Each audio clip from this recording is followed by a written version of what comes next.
that's me. I'm Lisa. I'm the head of marketing, and we'll bring Chris, our founder and CEO, on in a moment. I just wanted to show you what we're going to try and cover today. So if there's anything specific that's not on the list below, just let me know, and we'll try and make sure we cover it.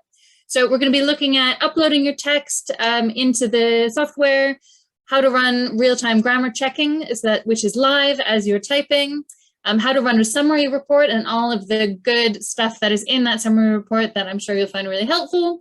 There's tons of individual reports, and so we'll run a bit of a poll to see which of the reports you want us to focus on today, because there's a lot in there and we probably can't cover everything, but we'll try and cover the ones that are most important to you. We've got a few other helpful features that we'll talk about. We've also got integrations with Scrivener and Word and Google Docs and all kinds of things, so we'll look at that as well. And then outside of the software, we've got a ton of great writing resources, including webinars like this one, our blog, so a whole library of ebooks and all kinds of things. So we'll get into that at the end. And so now I just wanted to introduce Chris. Chris, are you there? Hi, I'm here. So Chris first created ProWritingAid back when he was writing his own book. He is a writer and he was working on an archaeo adventure. An archaeo adventure. And he not very mainstream. Well, no, but that's fine. Everybody writes what they want to write. But most of his background was in business writing, and he was struggling to make the change from a business style to that sort of creative writing style. And so created just, the very first version of ProWritingAid was for him to edit his own work. And it looked for things like passive voice and overuse of adverbs. And that was sort of the beginning of Chris's obsession with different ways that software can help you improve everything that you write. So we bring him out here once a month to talk through what he's created, how it all works, show you his favorite features, and answer all of your questions. So I'm going to stop sharing here, actually. And Chris is going to share his screen and do a bit of a walkthrough through our web editor. There's a few different versions of ProWritingAid that we'll look at today, but the functionality across different versions is similar. So we're going to start with the web editor, which looks like this. So Chris, where do you want to begin? Great, thanks, Lisa. Yeah, so as Lisa said, the software started to help me with my writing. I had a lot of experience in business writing, but then I started writing a book, and I realized that there's lots of aspects of creative writing that are completely different to business writing.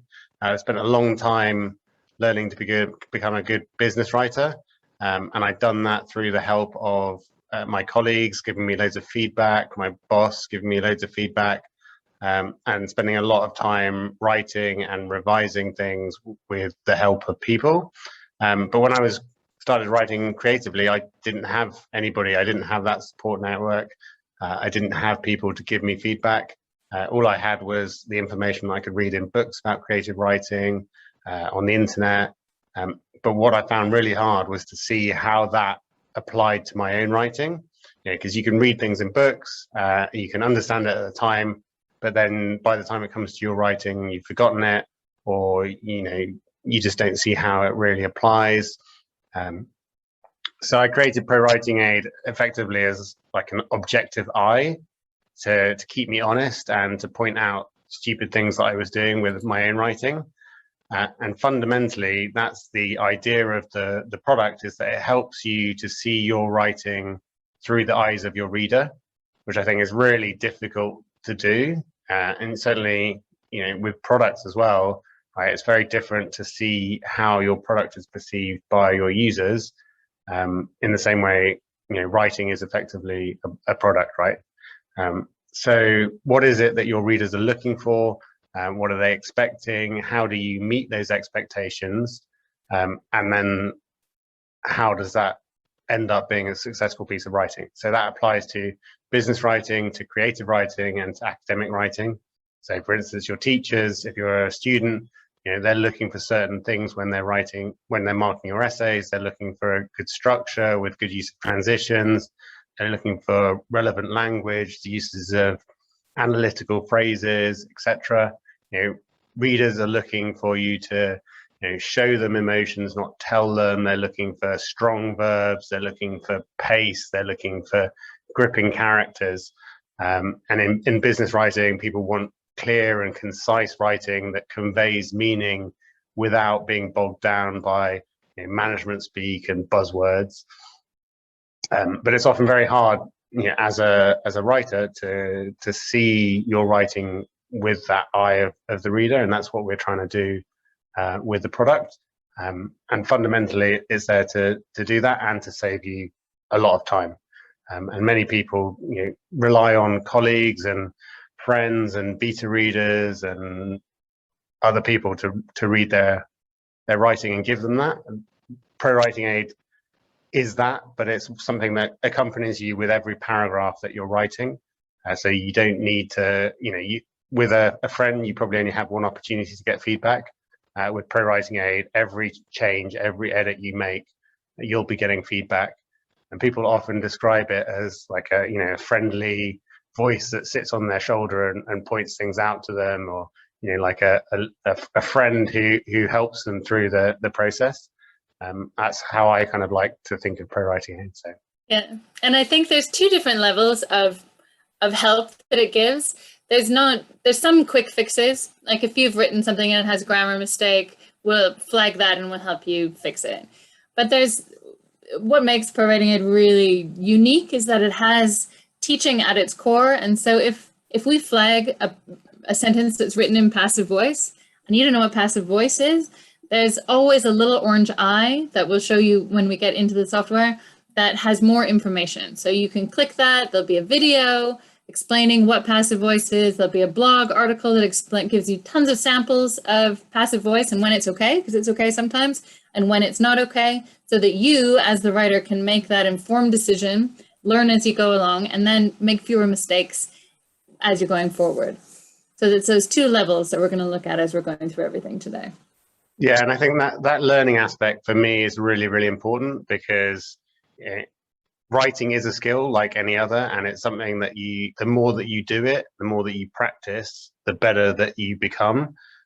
But the key to any skill and to improving is to have like a short feedback loop, so that you're doing something and you're getting feedback on whether that thing is good or bad, and then you're learning from that, and it's accompanied with explanations, right? Because nobody wants to just be told that they're doing something bad without understanding why it's bad, because you don't learn and you don't improve.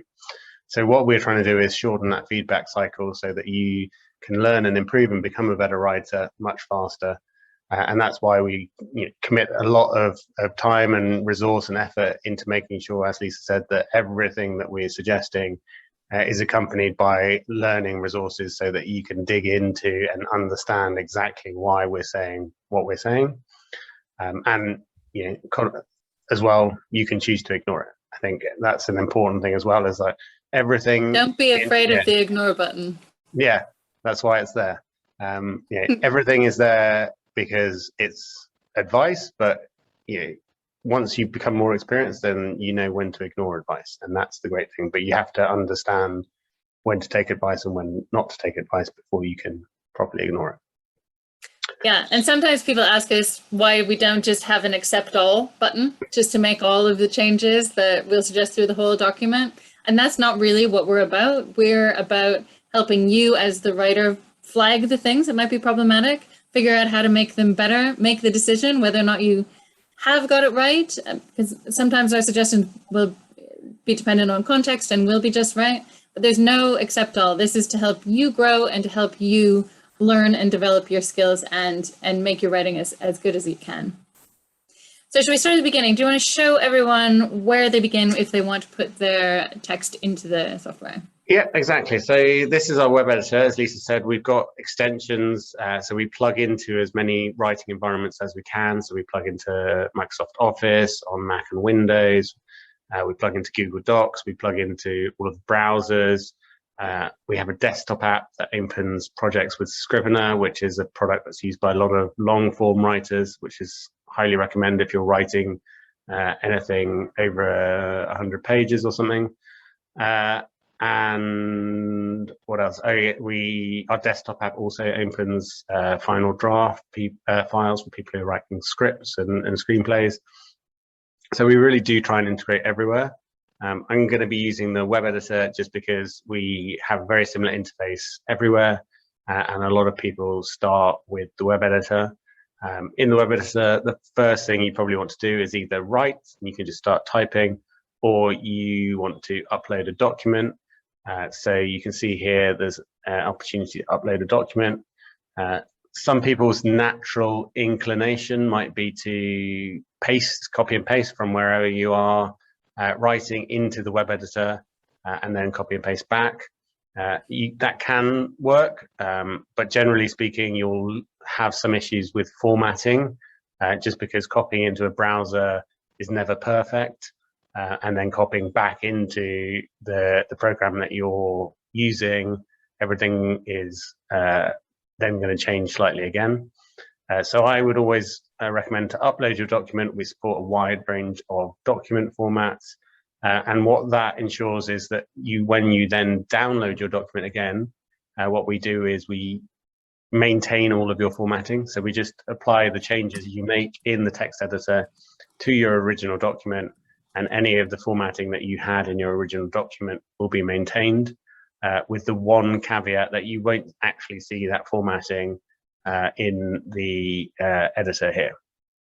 So to upload a document, you can either click on this upload a document button, or there's a menu up here in the top left-hand corner where you can choose upload. They both do the same thing, and you can choose a document, in which case I will open this document, and magically you will see things start to happen. So once I've got my document, of course, the thing that I might want to do afterwards is to download it again. So again, menu up in the top left, and I can export that document. And as I said, any changes that I've made when I export the document will be automatically applied to my original document. So that should save you a huge amount of time in terms of adjusting formatting. So you can see straight away we have highlights appear in the text. You can see there's 3 different colors. We've got yellow, we've got blue, for instance here, and red. So yellow are style issues. So style issues are things that generally a copy editor would change with your writing or suggest you to change. So we have a team of copy editors that create sets of rules for the common changes that they make. So those are things to make your writing clearer, more concise, more compelling. And it applies thousands and thousands of potential edits to your writing. And you can see here is the orange I button that Lisa was mentioning. If you click on here, then what you get is a little help pop up here. And this contains a lot more details about why we're making this suggestion. And in some cases, there's also an accompanying video that you can watch, which describes exactly why we're making the suggestion. And at the bottom here, there's a link which will take you to our blog. And in there, you will see more details. And you can see that there's thousands and thousands of articles in here about all different types of writing. They're all linked from the tool, but it's also a valuable resource if you want to learn and improve in and of itself. So you can browse through here. So if I go back to the document, if I want to accept a suggestion, all I do is click on it and it will be applied to my text. As we said before, there's also ignore. So if you don't agree with something, then you can click on ignore. Here.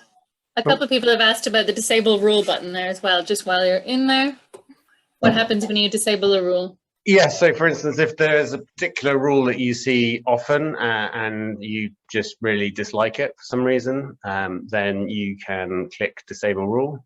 So for instance, you generally probably want to do it just with style rules. So this one is suggesting begins to followed by a verb should just be made the verb, and it's like a typical strengthening. People often says it, it started to rain, or it blah blah blah. Sometimes that's right, but began to drive away. That's one that I see a lot. He just Yeah. drove away. You don't have to say he began. You know if he's doing it that he began it. Exactly. But if you really dislike this rule, then if you clicked on disable rule, then it would disable that particular rule, and you would never see those suggestions again. And is that just for this document, Peter says, or is that forevermore? That's forevermore. So the ignore is temporary. Well, so the ignore is for this document, and the disable rule is forevermore. So yes, yellow is style, blue is grammar. So you can see here, this is a grammar suggestion. I can click and suggest that. Chris, you have to explain why B4 is misspelled, but it's not being highlighted. Oh yeah, because I always forget to delete it from my dictionary, because with spelling mistakes. So for instance, down here, you can see that there's an add to dictionary button.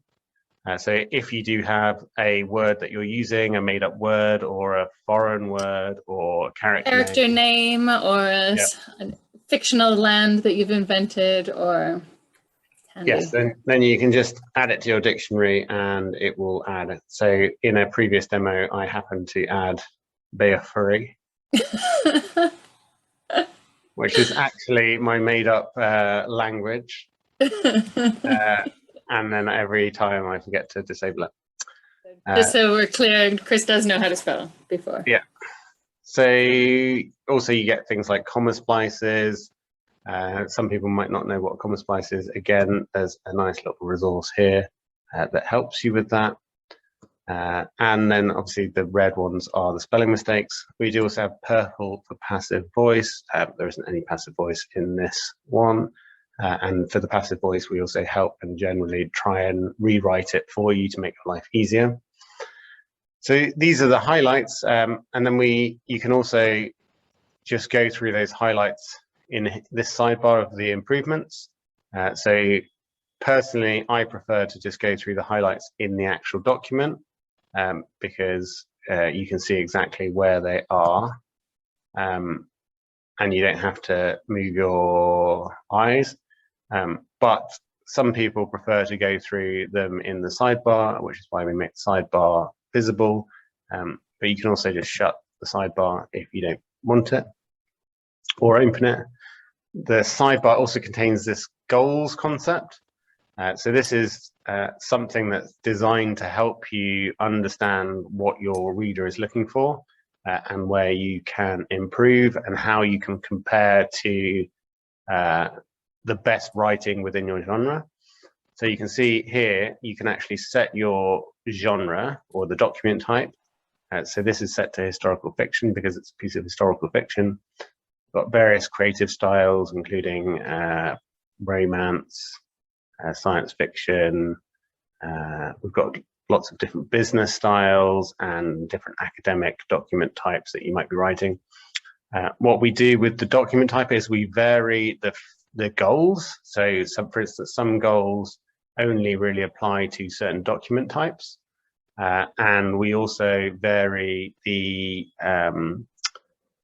targets for those goals.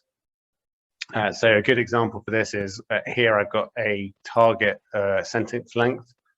So you can see it's green, it's 12 words is my average.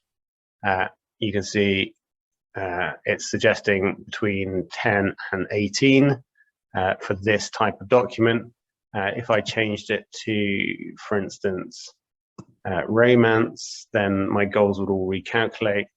And you can see that actually it's suggesting between 8 and 16. So the bottom end is slightly lower because romance tends to have a lower average sentence length. And so that will vary depending on what you set your document type to.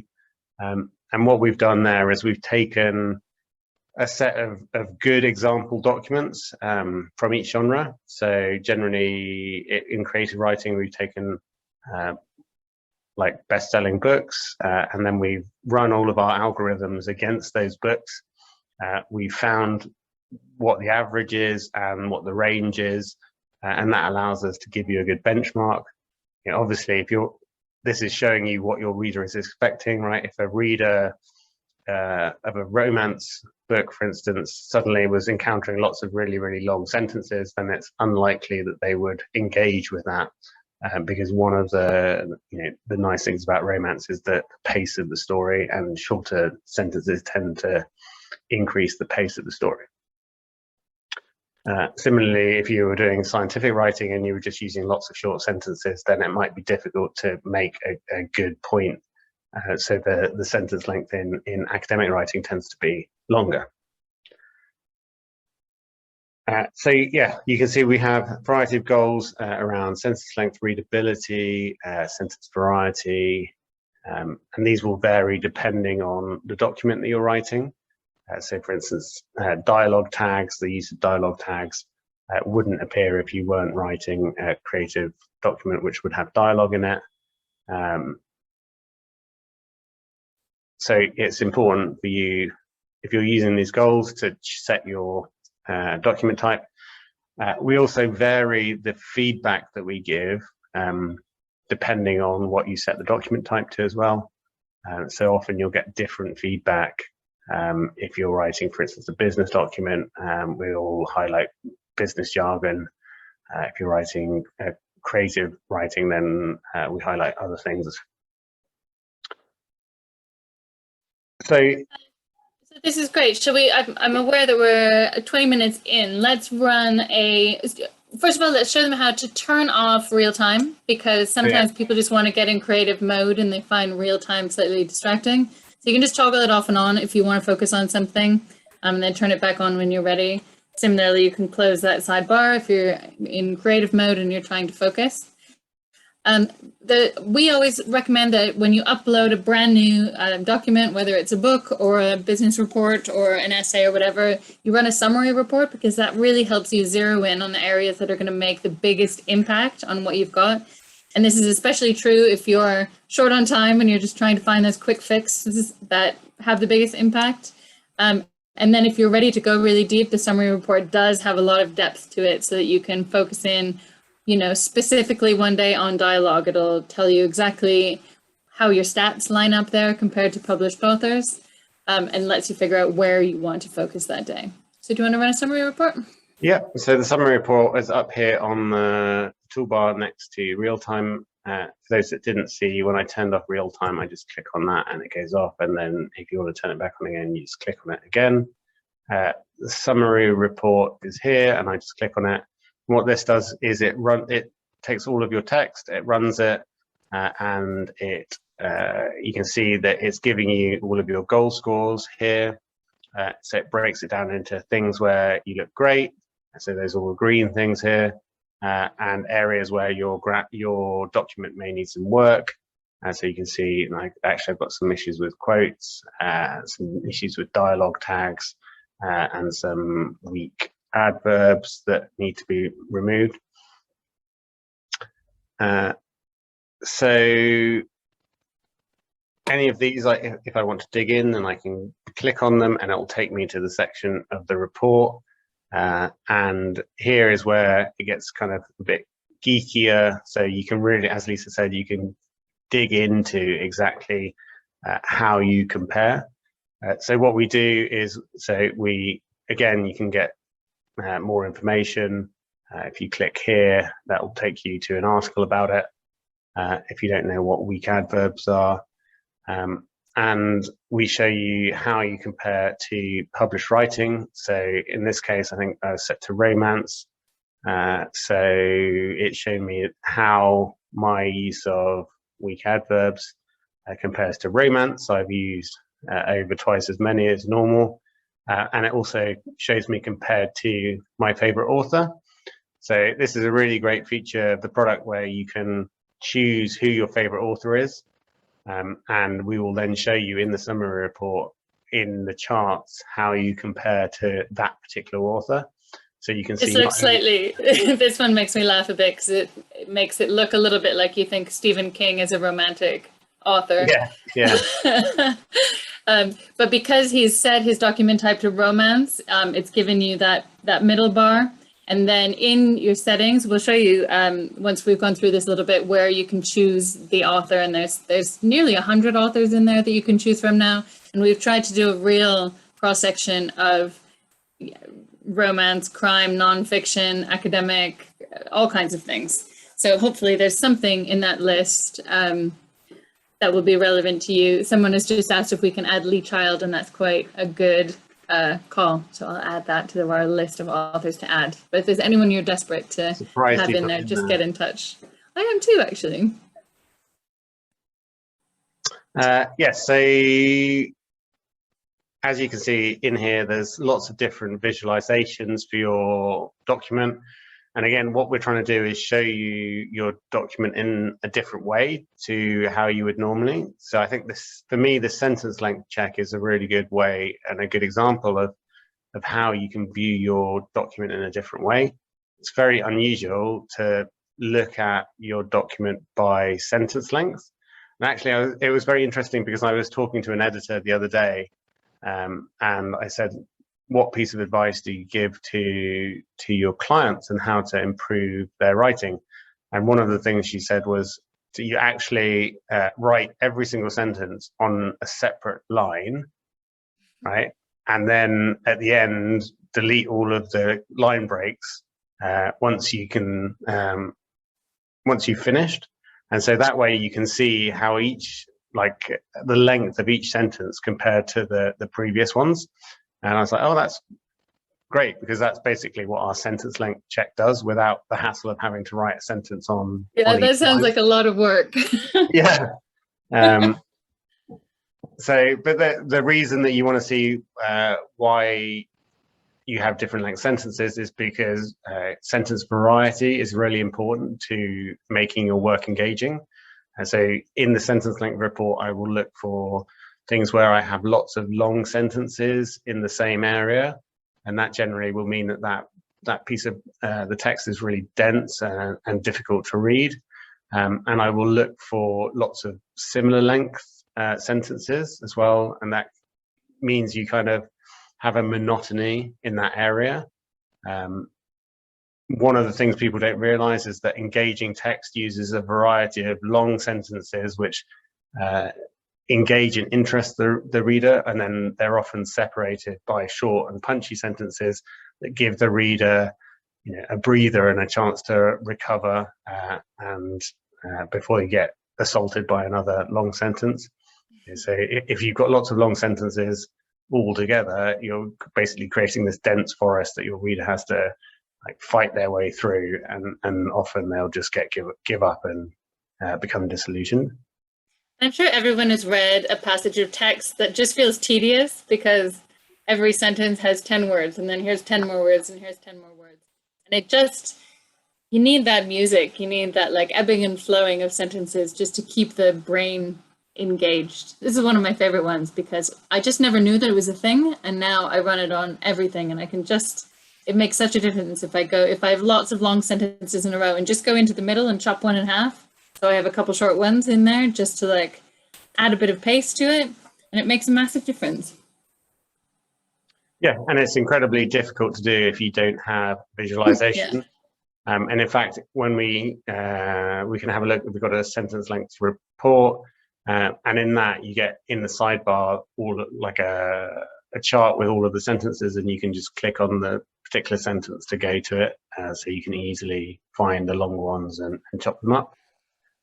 Or similarly, find lots of short ones and add a longer sentence in there to add a bit more interest.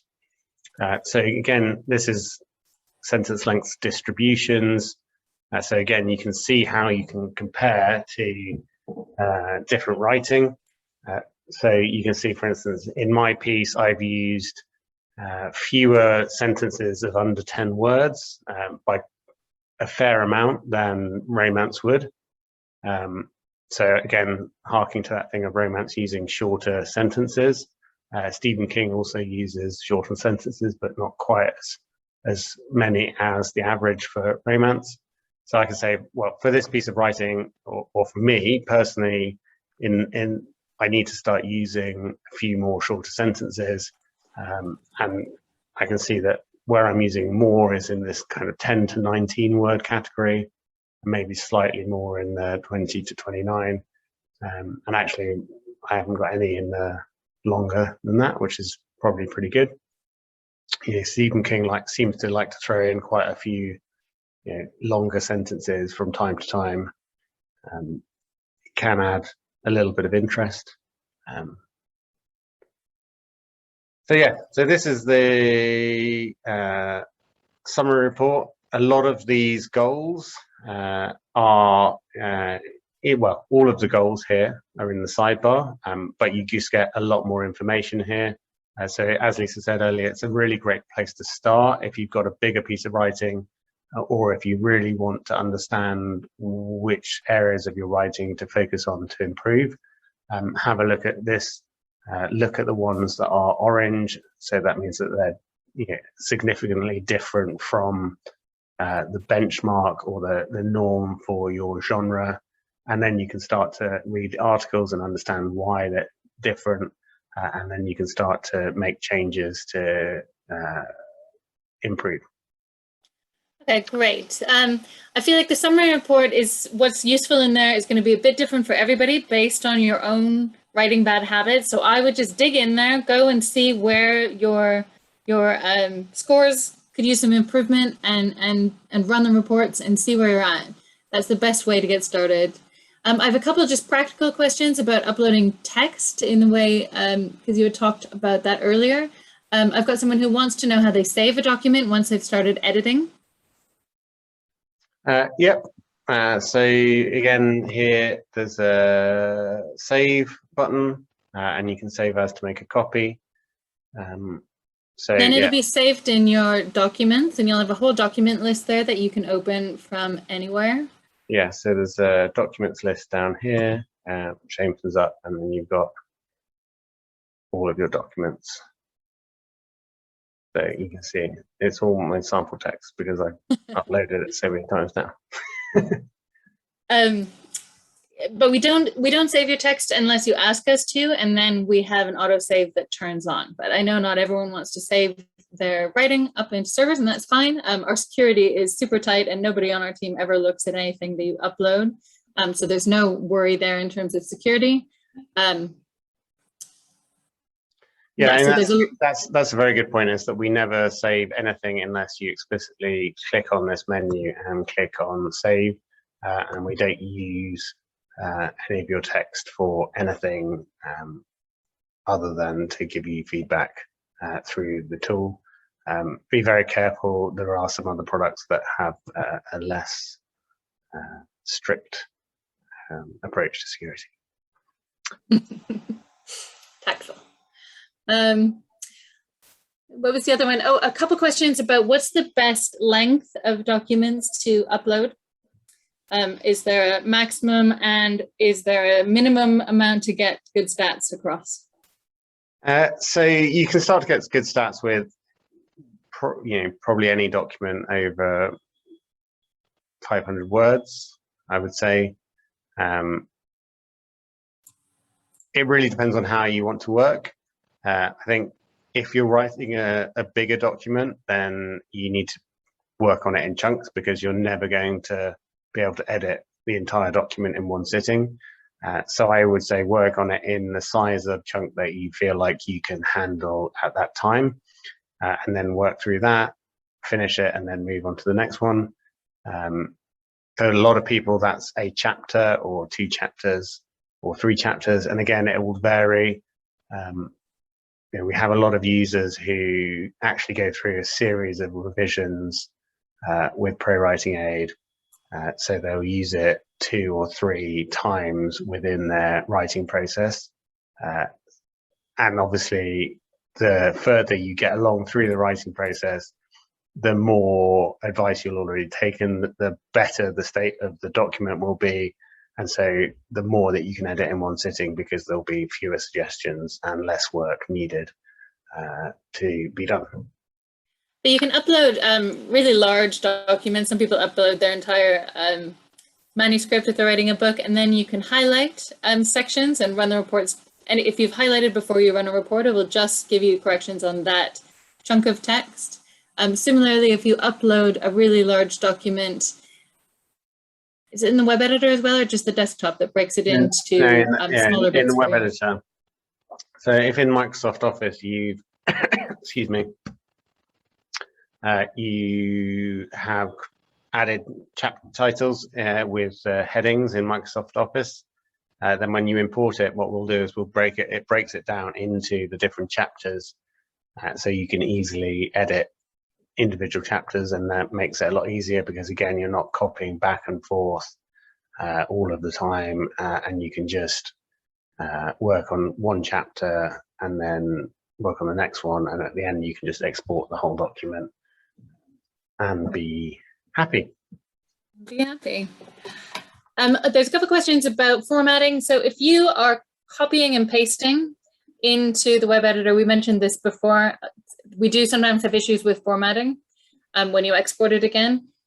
The other thing that I just wanted to make everyone aware of is if you upload something into our web editor from Scrivener, for example, and it looks different, some of the formatting we're not able to show, but the formatting is still there. So you can make all your edits and your corrections and everything, and then export it back out as a Scrivener project. And when you open it up in Scrivener again, all your formatting will still all be there and intact. There is someone who's having an issue with this, and what's happening shouldn't be happening. So get in touch with our support team and we'll figure out what's happening in terms of your font changing.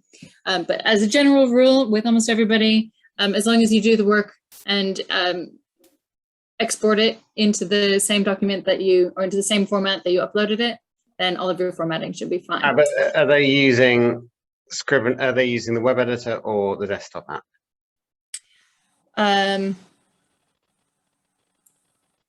When I save the document to my desktop, I have to convert it back to Times New Roman and redo all the paragraph indents. Something strange is going on there. Yeah, well, so it sounds like they're using the web editor rather than the desktop app.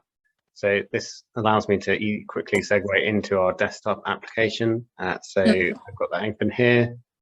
So again, you can see it's very similar to the web editor, but I've actually got, because this is a Scrivener project. So the great thing about Scrivener is it allows you to have a structure to your document and have like directories and files, and you can save all your research in the project, and you can compile it all at the end and exclude your research, and it's really useful. I highly recommend it.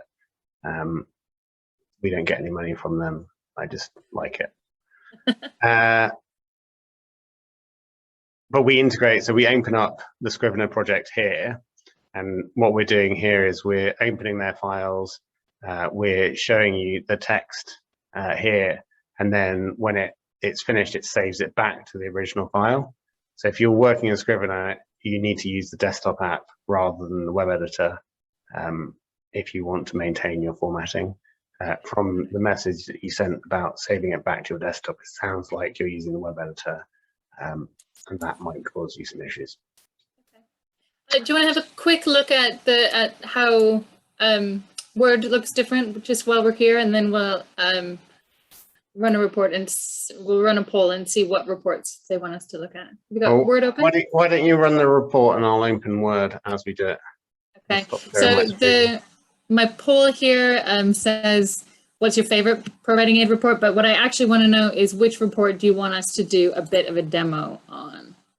So hopefully the poll is coming across. We've got lots of reports in there. Everybody see that? Oh yeah, it's coming in. Great.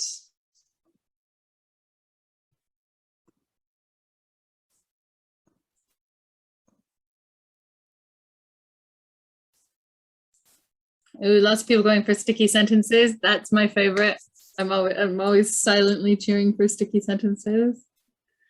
Readability, style. Okay, I'm about to close it. This is your last chance. 3, 2, 1. You won. 33%. Sticky sentences. I know. I always steer it a bit because I just think that's such a useful report. Good job you don't do our user research. I know. How to get the answer that you want so you can show the thing that you think is cool. Yeah. So we've got sticky sentence and readability, and then grammar and style are coming in after that. Okay, let me just share my screen again.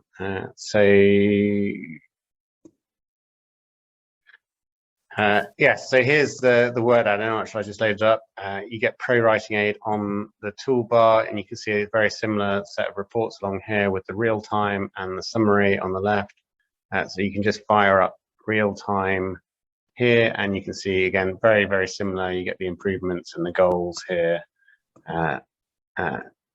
But obviously, this is all built into Microsoft Word, so there's literally no need to do anything apart from click on a button in Word, and you'll suddenly get all of the same advice.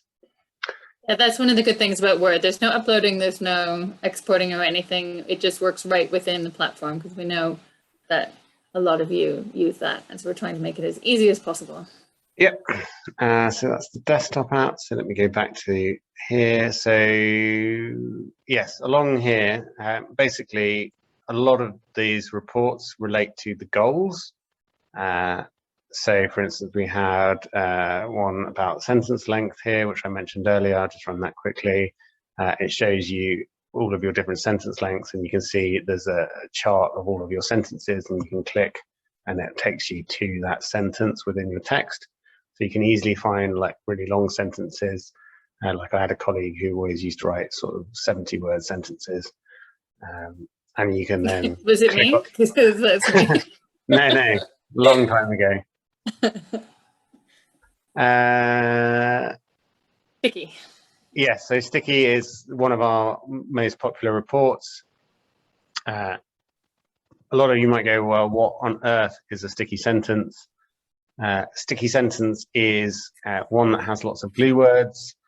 So what we do is we break words down into what we call I call them the meat and potato words, or the meaning words. And then you've got the glue words, which are also known as like filler words. And the idea is that one set are the ones that convey the meaning of the sentence, and the other ones are the ones that stick it together to create something that's grammatically correct. So if I look at this sentence, for instance, you can see it lists the glue words, so you know which ones to try and cut. And so it says can, how, must be, to, get in and out of, a, at. So if I just gave you those words and said, what's this sentence about? You would go, I have no idea at all. Whereas if I gave you the other words, then you could posit a guess at what it was about. And glue words in themselves are not bad. Every sentence has glue words. It's all about percentages here. If you have a sentence that has tons of glue words, then there's a lot of nonsense for your reader to get through before they understand your idea. It's just like busy scaffolding for your sentence. Whereas the working words are where the actual meaning is. And as much as possible, you want you want most of your words to be working words, and to cut down on the glue words as much as possible so that they're still there. They're just not overwhelming your sentence. Yeah, and what you'll find is that actually most sentences can benefit from removing some of the glue words from them. When I was writing a lot of research, actually I ended up doing an exercise. We used to spend longer probably deleting words than we actually did writing words, because we would have very tight space limits for particular articles. So we'd write this article and then we'd have to work out how we could cut it down so that it would fit into the space that we had allocated. And a lot of that was spending a lot of time looking at each sentence and working out, well, which of these words can I cut? And at the time I thought this is very tedious, but actually then I realized that it was having a really impactful benefit on my writing. Which I think is really interesting. It's doing that kind of the hard work, the training that actually pays off in the end. And I think with the sticky sentences, it's kind of, I've now got a new approach, which is when I found one that I think the good thing about sticky sentences report is it shows you the sentences that are the worst offenders, and so it gives you the easiest targets to attack, which is what I didn't have when I was doing this. And that's what we try and do, is we're trying to save you time. We're trying to point you at the areas of your writing where you'll get the best results fastest. So that's with sticky sentences, with the readability, with everything else. We're just trying to help you save time. So my approach now is, once I've identified the sticky sentences, I just delete them, and that's it. Done. No sticky sentence. No, I delete them. Like, what? No. Yeah, it can't be important if it's sticky. No, and then I just leave the meaning words, or the working words, as Lisa calls them, and then I try and challenge myself to say, what are the fewest glue words I can use to stick this sentence back together. I know other people like to approach it by just deleting from a word. Sometimes you just delete the whole sentence and say, how can I say this more succinctly? There's different approaches, and I think different things work for different people. I just try and write the sentences 3 different ways.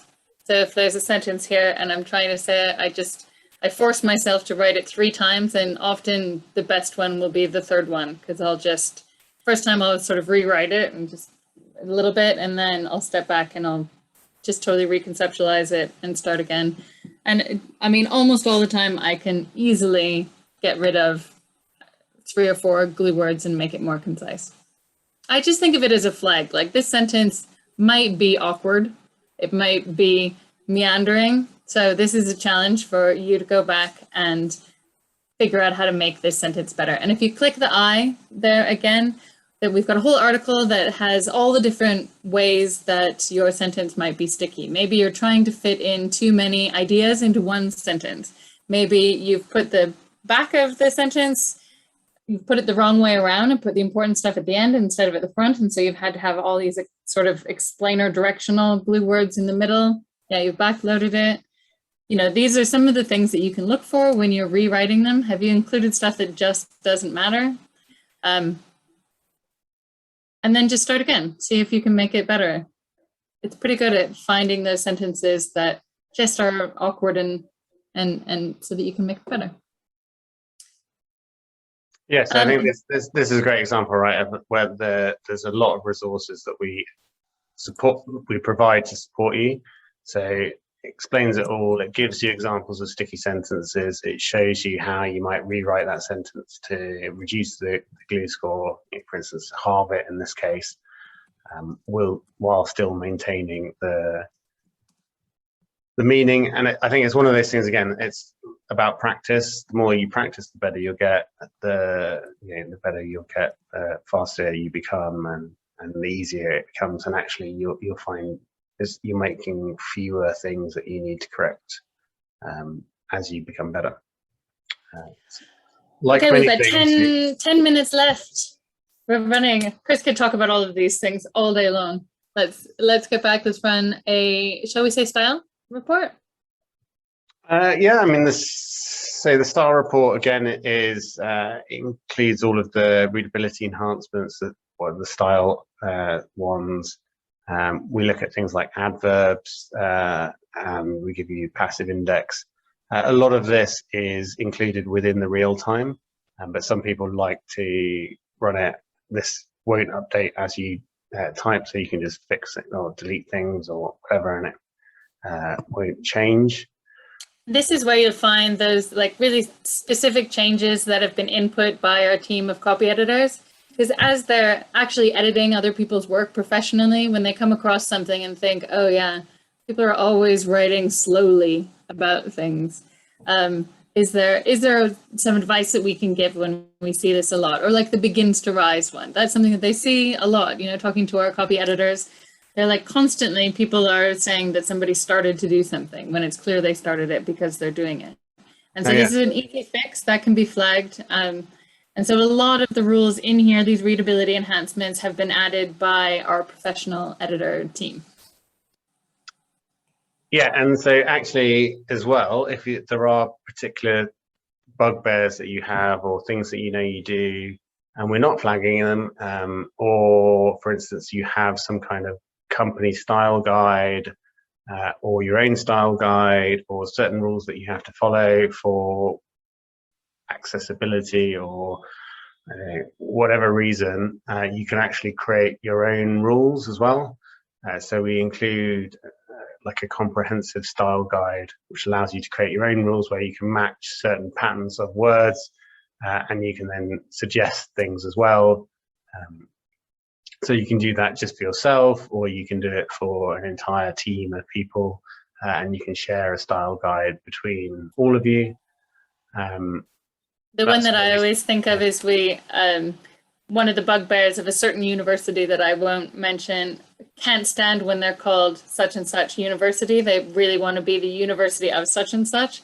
And so for them, for everyone on their faculty team, every time they write that university, just a little thing that flags up that says, excuse me, don't forget, we prefer to have this written as University of such and such. And so that kind of thing. Someone else that I was speaking to had a director whose name was spelled in a weird sort of way.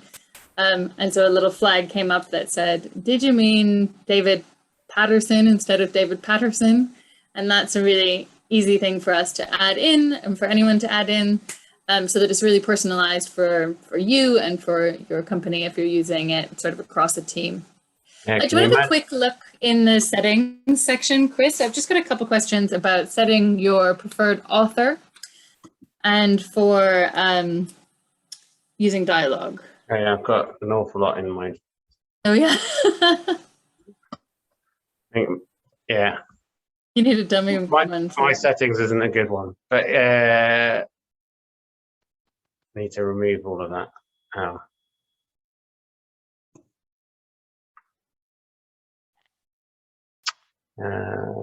Here, so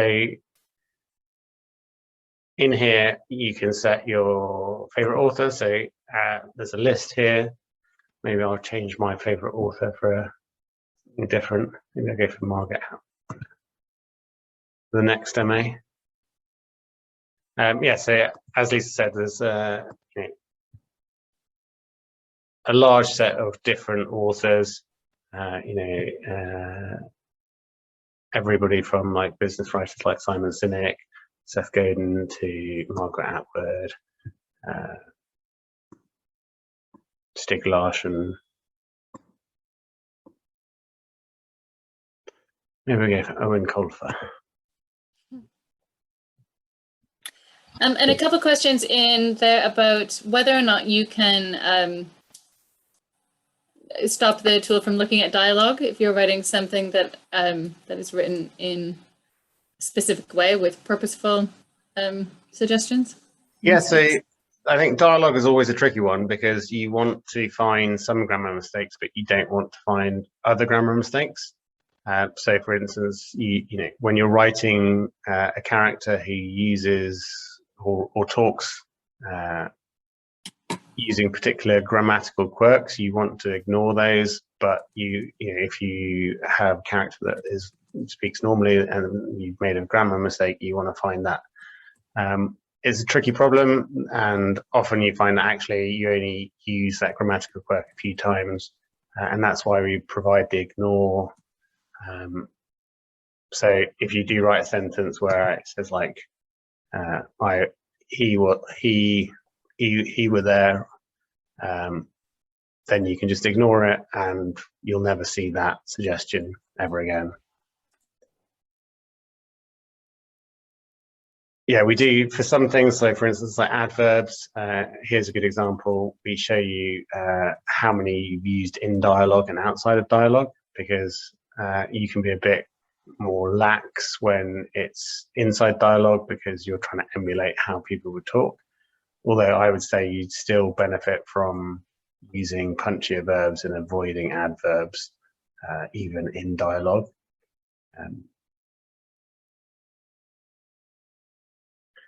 Your readers deserve strong verbs. And so you can see also in the settings, you can change the language. So if you're British, like myself, then you can choose British, English, US, Australian, or Canadian, which Lisa forced us to put in. Now we had a lot of fun coming up with words for our Canadian dictionary. It was fun putting that list together. Yeah. And you can also set your writing style and the document type here as well. So can you that's go? on settings. So the two other integrations that people are asking about, I've got someone who's asking about using it on email. Our Chrome extension is usually, well, it depends how you run your email. If you are in Microsoft Outlook, then you download the same plugin that you use for Word, and it will be in Outlook. Our company uses Gmail, and so if you just open up, you can open up a tweet and use the Chrome extension in there, or you can use it on your Gmail. Yeah, so I've got the Chrome extension installed in Chrome. We also have it for Safari and Edge and Firefox. You get this little ProWritingAid button up here, which you can click on, and you can see you can set, is it enabled for this website? Is it enabled at all? You can just turn it on for particular sites where you want to see it, and you can set various features. And then wherever you've got text box, you'll get suggestions popping up like this, like magic. So you can avoid any unfortunate spelling mistakes or words in your tweets. Right. And Google Docs, do you want to have a quick look at that? Yeah, Google Docs. So I just fired up something here. So Google Docs, again, our Chrome extension works within Google Docs. So you can see I'm just getting suggestions here and I can accept them. If you want to go into more detail, then if you go to this add-ons, I haven't actually installed it. If you go to get add-ons here, then search for ProWritingAid. You see here, and you can install this, and then on your add-ons menu, you'll get ProWritingAid button, and that will allow you to open the full editor with your Google Docs in it, and you can run all of the other reports. So yeah, as I was saying, we try and integrate to as many different places as you're writing, just to make it as easy as possible for you. We don't want to cause you any issues, because at the end of the day, we're here to help you and speed things up and make your writing life easier. We still have a lot of questions, but we're just about out of time. So I'm going to drop some things before we go for all the people that we didn't get to. So I've just in the chat, if you have a look there, I've added a page that has all of our integrations and extensions. So Scrivener, Google Docs, Word, whatever, it's all there, including Chrome, Safari, so that what Chris was just showing you. So it'll show up in all of your text boxes all over the internet.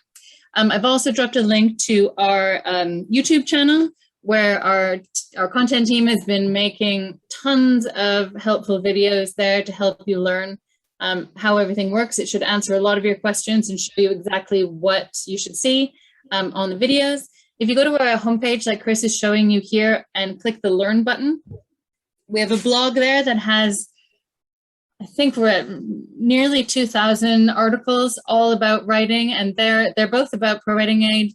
But there's also, how to market your book if you are a self-published author, or how to write a great cover letter, or how to make sure that your argumentative essay at university is really well constructed. There's just all kinds of things. We've got this incredible team of writers that just constantly deliver these amazing articles to help everyone improve. The grammar guide is like going back to school again. It's got all of the vocabulary, all of the techniques, all kinds of things, and this is constantly growing. We're hoping that this will be one of the biggest educational databases for writers, for everybody that wants to learn, some of those technical sides of things. It's better than going to school, Lisa. It's way better than going to school. You can do it in your pajamas at your desk. My grammar at school was almost non-existent. We have a ton of live events. This is one that we do to introduce everyone to ProWritingAid, but we constantly have free sessions to help people build their skills. And then we do occasionally do big week-long summits focusing currently on creative writing, but we're talking about expanding that as well. But in October coming up, we've got Romance Writers Week. In this past February, we had Fantasy Writers Week. This past April, we had Crime Writers Week, and we're we're going to try and cycle those through and make sure we're always delivering educational skills and learnings and trainings that will help everyone grow as a writer, so that more people can get their stories out into the world, more people can get those ideas out of their heads and into the world. Yeah, and if you haven't registered for Romance Writers so much about romance at the moment. Yeah, we're all a bit. I don't think I've ever romance. mentioned romance so much in 1 hour in my life. It's great. Maybe when my wife proposed to me. Yes, maybe that was a romantic day. It was indeed. And then the last thing under the Learn tab up there is our ebook library. So if you click that, we've got all kinds of, I mean, it all depends how you like to learn. If you like to just get a book and read from cover to cover, you know, some of these are 70, 80 pages of how to write great characters, how to plan out your book, how to write incredible emails at work and reports at work, how to become a copywriter. There's all kinds of things there. So there's hopefully something for just about everyone. And I really apologize that we didn't get to everyone's questions. I can see that there's still a lot there, but we have an amazing support team. So just drop all of your questions in an email to hello@ProWritingAid.com. And they love helping everyone get up and running. Amy and Kyle and Ash and Millie are there to answer your questions and help you out. So please, if you have questions, we want to help. And with that, we're out of time, Chris. I don't know how this always goes so fast. I know, I feel like we missed a lot of stuff today. I know, there's a lot more here. So go dig into the YouTube channel and look at all the things that are there and figure out the reports that are going to make the biggest difference to your writing. And with that, happy editing, everybody. Get writing, get all of your stories and your great writing out into the world. Thanks, Chris. Thanks for letting us ask you all your questions. Thank you. Bye, everybody.